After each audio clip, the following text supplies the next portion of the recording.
Everyone knows how this goes. Lap 1, cold tyres, heavy fuel. Don't send it. Don't overdrive. Just try and survive. We all know that. And yet, before the lights even go out, you can already feel it. The pressure, the expectations, the quiet little voice saying, just don't lose positions. But sim racing isn't hard because we don't know what to do. It's hard because knowing better doesn't mean automatically doing better. That guy knew. I knew. You know. Cold tyres don't suddenly become warm just because the race started.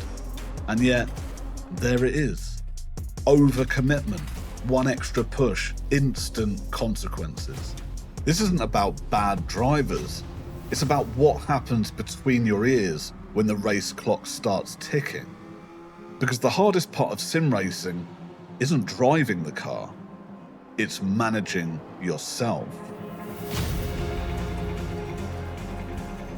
Lap 2, everyone's settled, tyres are coming in, the gaps look manageable, and suddenly your brain starts inventing problems. I'm close now. One more lap and I'll be in range. Just need to push a little. And in the background, iRacing, safety rating, positions. Which is stupid, really. None of this actually matters. There's no prize money, no contracts, no stakes. But it still feels real. Nothing's actually changed, the car isn't better, the track didn't magically open up. But you start driving like it has. 2 cars ahead start fighting and suddenly it's, now's my chance. I've got momentum. What you didn't notice is that you're not racing what's happening anymore. You're racing what you hope happens next. And that's the trap. By lap 4, I wasn't making bad decisions yet, but I was definitely warming up to the idea.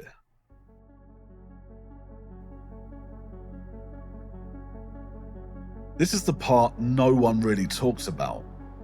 Not the crashes, not the sends, not the obvious mistakes. It's this bit right here, where nothing goes wrong, but nothing feels like it's going right either. You know the braking points, you know the track, you've driven this combo enough times to be comfortable. But instead of trusting that, you start second guessing it. Not consciously, just enough to change how you drive. This is what hesitation actually looks like. It's not panic, it's not fear. It's driving at about 95% conviction, taking tiny gambles and telling yourself you're being smart. The problem is, that last 5% is where everything starts to get messy. Once you stop fully trusting the car or the lines you've practiced 100 times, every input gets a tiny delay. Every corner becomes a decision instead of a reflex, and suddenly, you're not reacting to what the car is doing. You're negotiating with it. This is where you think you're being careful, but what you're actually doing is stacking mental load, question on top of question, corner after corner. And once that starts, the race doesn't explode. It just quietly starts slipping away. Because the next thing that shows up is expectation. And expectation is where things really start to go wrong. Ego gets misunderstood. People hear ego and think it means arrogance, overconfidence, thinking you're better than everyone else. That's not what it looks like here. This version of ego is way quieter. It sounds like, I should be faster than this. I shouldn't be stuck here. I should be able to make this work. And the moment your brain starts saying should, you stop racing the situation you're actually in. You're not reacting to what the track is giving you anymore. You're trying to force it to match the story in your head. And that's when patience starts feeling like weakness. That's when waiting starts feeling like losing. And this is where you convince yourself you're being aggressive when really You're just uncomfortable. Because sitting behind someone starts feeling personal, like it says something about you.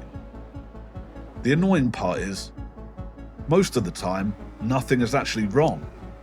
The pace is fine, the gap is fine, the race is still there, but once expectation takes over, none of that matters anymore.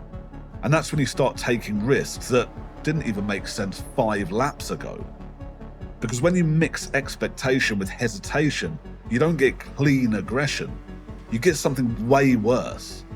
You get almost decisions. This is where things get honest. Not because the ideas are bad, but because they're almost good.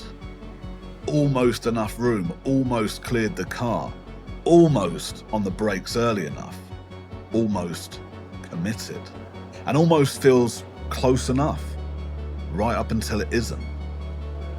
This is what hesitation looks like in motion. You're not fully sending it, you're not fully backing out. You're doing both at the same time, and that half commit is worse than either choice. A full send is at least decisive.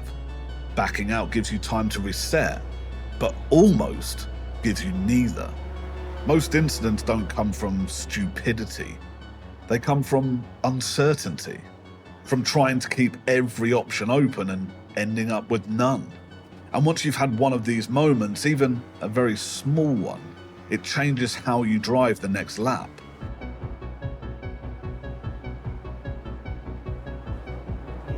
Nothing looks wrong, but something shifted.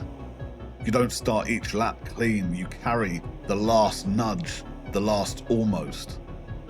Sometimes that makes you push a little harder. Sometimes it makes you hold back.